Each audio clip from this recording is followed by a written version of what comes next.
I was financially literate. From the time I was 18 to 31, I was financially literate. I was a financial fool.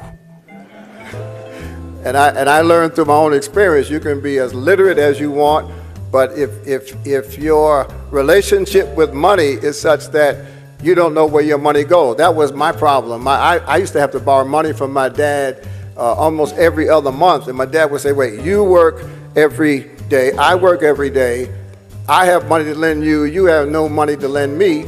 And I'd say, well, Dad, I don't know where my money goes. And his response was, it doesn't leave home while you're sleeping. And I'd gotten into the credit card culture. My parents didn't have credit cards, my grandparents didn't have credit cards, but I discovered that the credit card was both a blessing and a curse. It was a blessing because if you were out of money, you could still spend. It was a curse because if you were out of money, you could still spend.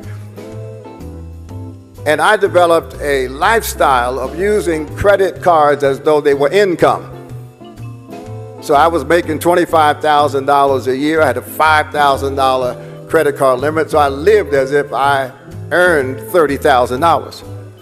And the way I got from running from bill collectors to sitting on the board of the Federal Home Loan Bank was to change my relationship with money.